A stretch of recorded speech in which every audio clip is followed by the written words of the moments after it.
तब तक ये सब कुछ होता है जब ऐसी ये हाल है हमारे पाकिस्तानियों। ये आप देखें, अब हम यहाँ पे इंटरव्यू कर रहे हैं और किसी जाहिल इंसान ने पानी का जग भर के जो है ना वो हमारे ऊपर फेंक दिया है, सिर्फ हमें इंटरप्ट करने के लिए कि ये खातून यहाँ पे खड़े होकर इंटरव्यू ना करे। ये हाल है। अच्छी बातें करे ना, तो कितनी अच्छी बात हजम नहीं ना हुई। भिखारी है, सब भिखारी है। जाहिल अवाम का क्या करना है जो यहाँ पे पानी फेंक के जा रही है। सारे मेरे कपड़े गीले कर दिए गए हैं। यहाँ पे खड़ा होकर मैं इंटरव्यू कर रही हूँ। ये हरकतें हैं पाकिस्तानियों की। ये पाकिस्तान में खातून की इज्जत करना नहीं जानते, बाहर जाके जूते ही खाएंगे। ये नवाज शरीफ की बिलादरी के है ना। पढ़ रहे हैं जूते, वो खा नहीं रहे, पढ़ रहे हैं, खाएंगे नहीं, पढ़ रहे हैं जूते। आपने मरना है, जब मरना है एक दिन फिर एटम बम को रख के गान में लेना है। अच्छा, तो एटम बम किस पे चलाएं? ये जिनके लिए बनवाया, इसराइल के लिए और इसराइल पे चला दे। इंडिया पे और इसराइल पे चलाना। हमें ये बात जानती है कि भाई इंडिया और इसराइल दोस्त है, आपस में उनकी बड़ी ज़बरदस्त कम्युनिकेशन है। और जिस तरीके से इंडियन आर्मी के चीफ ने सपोर्ट किया है इसराइल को कि भाई उन्होंने एक डिवाइस पेजर के थ्रू जिस तरीके से हिजबुल्लाह के लीडर पे अटैक किया है, तो भाई मैं कहता हूँ आप देखें कि जो वो डिवाइस है वो बनाई भी इसराइल ने है।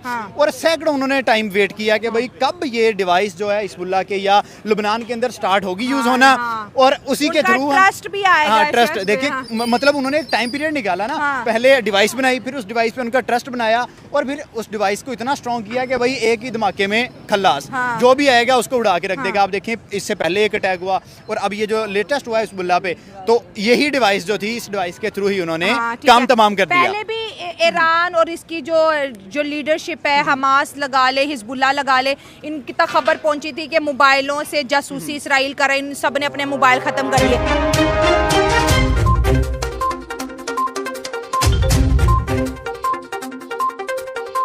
क्या कहना चाहेंगे? यूएई की हम बात करें तो बहुत बड़ी तादाद में हर साल, बल्कि हर महीने हम देखें तो कई पाकिस्तानी वहां पे जाते थे रोज़गार की तलाश में, लेकिन पिछले एक हफ्ते में 3000 पाकिस्तानियों को यूएई से डिपोर्ट कर दिया गया है। इनफैक्ट हम लोग अनस्किल्ड कौम है, हमें स्किल सीखना है, और स्किल के साथ जब हम बाहर जाएंगे तो हमारी कदर होगी। अच्छा, ठीक है। जो आपने जिक्र किया इंडिया का, तो इंडिया की जो पॉपुलेशन इतनी ज़्यादा है, मगर वो उसके लिए इतना काम करें उनको स्किल्ड देने के लिए, तो यहाँ जब तक हम स्किल लेंगे, सीखेंगे, स्किल सीखेंगे, फिर बाहर जाएंगे तो हमारी कदर होगी। अदरवाइज तो हम बेकारी कौम है, वो तो हमें पूरी दुनिया मांगनी है। तो ये कहते हैं कि हम में बड़ा हुनर है, पाकिस्तान का हर नौजवान जो है वो बड़ा काबिल है, और पाकिस्तान किसी से कम नहीं है, यहाँ की यूथ किसी से कम नहीं है, और पाकिस्तान में तो हुनरमंदी कूट कूट के भरी हुई है। बस वो यही है। हम खुद तो हम ये बात करते हैं, उस वक़्त ये कबूल होगी, मंजूर होगी, जब बाहर के लोग आपको माने कि आप वाकई इस काबिल हैं, और आपको वो लें हाथों हाथ। दूसरे मुल्कों के लोगों को इसलिए क्योंकि वो सीख के जाते हैं, वो बेकारी वहाँ जाके वो बेकारीपन नहीं करते ना, वो मांगते नहीं हैं, वो काम करते हैं, वो मेहनत करते हैं, वो मेहनती कौमें हैं। इसका मतलब कि हम मेहनती कौम नहीं हैं, हम तो सिर्फ इजी वे ढूंढते हैं, और इजी वे वही है जो मांगने का है, और तो नहीं। यहाँ पे अगर हम बात करें तो हर चौक पे, हर चौराहे पे हमें हजारों की तादाद में बेकार है। अच्छा। अल्हम्दुलिल्लाह हम आजाद मुल्क है। अभी पूछ लेते हैं सर जी, अस्सलाम वालेकुम। हम आजाद हैं इंशाल्लाह, क्यों नहीं। आप इंडिया में रह के देख लें। अच्छा, आप रह के आए हैं? आप देख लेना, आप देख नहीं रहे मीडिया पे, टीवी पे, क्या मुसलमानों के साथ सलूक हो रहा है, उनकी नेशनलिटी खत्म की जा रही है। जो वाजपेयी मुसलमानों की नस्ल कशी कर रहा है। बीजेपी की गवर्नमेंट है, वो जो क्या कहते हैं, नरेंद्र मोदी की, वही जमात तो वही है ना। अच्छा। उनका एजेंडा एक है। ठीक है। अभी खबर मैं इसी के ऊपर आता हूँ। आपने ये बात की है, नो डाउट पाकिस्तान के हमें हर जगह पे मीडिया पे ये दिखाया जाता है, हमारे सोशल मीडिया पे ये चीजें सामने आती हैं, हमारे स्कूल कॉलेजेस में बताया जाता है जी जुल्म हो रहा है, लेकिन ठीक है, हमारी उधर मुसलमानों की इज्जत महफूज नहीं। ठीक है। इधर हमारी इज्जत महफूज है। पाकिस्तान में अल्हम्दुलिल्लाह हमारे सारे हुकूक पूरे महंगाई या ये वक्त उतार चढ़ाव आता रहता है हर हुकूमत में। अच्छा, मुझे बताएं, इधर हमें पूरी फ्रीडम है, पूरी आजादी है, इंशाल्लाह आजादी है। फलस्तीन में जो कुछ हो रहा है उसके लिए आप बोल सकते हैं? क्यों नहीं। इधर धरने, इधर अभी हिजबुल्लाह के लीडर को मारा गया। जब तक हम IMF का कशकोल खत्म नहीं करेंगे और हम इस्लामी किला इस्लाम का दफा और पाकिस्तान का किला हम नहीं बन सकते। ठीक है, ठीक है। तो इसका मतलब है अभी हम IF के कंट्रोल में हैं, हाँ, उनके कब्जे में हैं या उनकी गुलामी में हैं? हमारे जिम्मेदार तबका भी उनके कब्जे में अब शहबाज शरीफ गए, ठीक है, हमारा प्राइम मिनिस्टर गया शहबाज हो गया। शरीफ, अच्छा, उन्होंने शर्त रखी है कि हमारे जिम्मेदारों पे सख्त से सख्त टैक्स टैक्स लगाया जाए। अभी ये सर कह रहे थे कि हम आजाद हैं, अभी खुद कह रहे हैं कि हम IMF के गुलाम हैं। सर यही तो बात है ना, आप देखने वाले कहेंगे अभी 1 मिनट पहले आप कह रहे थे हम आजाद हैं। आजाद जरूर है, लेकिन IMF के हमें अपने मुआशी तौर पे जी जी जी 1 मिनट इनकी अंकल की पहले जो ये IMF से कर्जा लेते हैं ना जी, वो छोड़ दें। हम घास भी खा लेंगे। सदर ज़िया की बात मुझे अभी तक नहीं भूलती। यहाँ ये बात जानती है कि भाई इंडिया और इसराइल दोस्त है, आपस में उनकी बड़ी ज़बरदस्त कम्युनिकेशन है। और जिस तरीके से इंडियन आर्मी के चीफ ने सपोर्ट किया है इसराइल को कि भाई उन्होंने एक डिवाइस पेजर के थ्रू जिस तरीके से हिजबुल्लाह के लीडर पे अटैक किया है, तो भाई मैं कहता हूँ आप देखें कि जो वो डिवाइस है वो बनाई भी इसराइल ने है।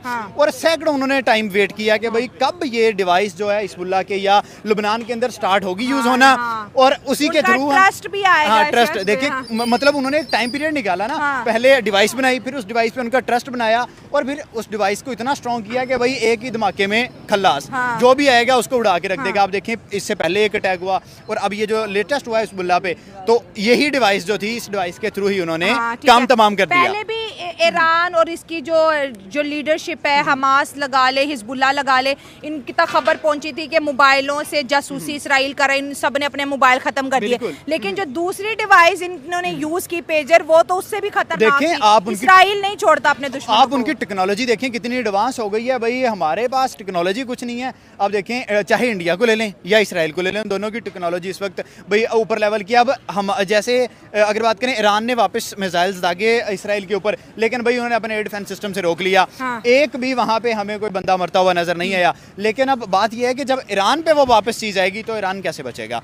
ईरान पे ना कोई मुस्लिम कंट्री उसका साथ देगा, सबसे पहले पाकिस्तान पीछे भागेगा, उसके बाद सऊदी अरब भागेगा, उसके बाद तुर्की है, मतलब कोई भी मुस्लिम कंट्री साथ खड़ा नहीं होगा। ये हमेशा की बात है, जब भी ईरान स्टैंड लेता है। लास्ट टाइम 400 मिसाइल्स आगे थे, कुछ भी नहीं हुआ। अगर हम बात करें, जैसे आपने स्टैंड की बात की, तो इंडिया का ये स्टैंड है, जितने भी इस्लामिक मिलिटेंट्स हैं उनको ख़त्म करना, मतलब टेररिस्ट को ख़त्म करना है। अब देखें, कहीं ना कहीं ये बात ठीक है कि इस्लाम के लबाड़ा में टेररिस्ट बैठे हुए हैं, वो अपनी दाढ़ी बढ़ा के इस तरह कर लेते हैं। देखें, जो ट्रू मुस्लिम है वो कभी टेररिस्ट नहीं है, लेकिन कुछ लोगों ने ये लिबास बना लिया है। वो मतलब उस तरह दाढ़ी रख के बेस बना के जाके धमाके करते हैं, जैसे 9/11 का वाक़या, या डिफरेंट कंट्रीज़ में डिफरेंट जगह पे ऐसा हुआ है। और भाई दुनिया को तो बातें मिलती हैं करने को। और जिस तरीके से अभी आप बात करें, इसराइल ने ये अटैक किया है लबनान में हिजबुल्लाह के ऊपर, हाँ बिल्कुल, तो उससे साफ पता चल रहा है कि भाई उनकी क्लियर थिंकिंग्स हैं। उन्होंने जहाँ भी मिलिटेंट छुपे हुए हैं, मुस्लिम मिलिटेंट छुपे हुए हैं, उन्होंने भाई चुन चुन के अटैक करना है, और चुन चुन के जो भी विलन्स हैं इस वक्त इसराइल को सपोर्ट करना है। क्योंकि हमने देखा है इंडिया कभी भी दूसरे मुद्दे में टांग नहीं अड़ाता।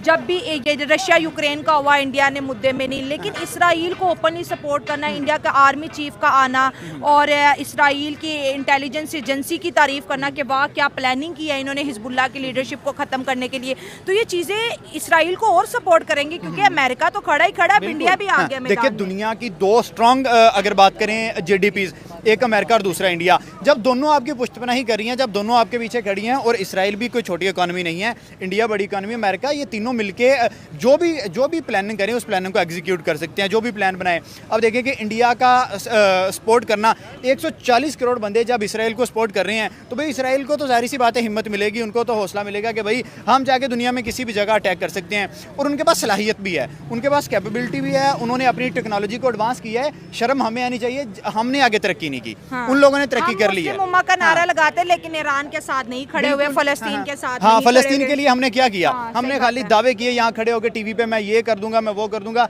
जब बात करने पे आई तो हमारा एक भी ना हमारा कोई लीडर आगे बढ़ा, ना हमारा कोई मुस्लिम आगे बढ़ा, सब पीछे होके खड़े हो गए। भाई बातों से कुछ नहीं होता, अगर आपने काम करना है तो जाके स्टैंड लो, अदरवाइज टीवी पे बैठ के बातें ना करो। कम से कम आप अपना मुंह बंद रखो। और बाकी कंट्रीज में देखो, इंडिया अगर सपोर्ट कर रहा है तो वो खुलेआम कर रहा है। आर्मी चीफ ने खुलेआम बताया उनके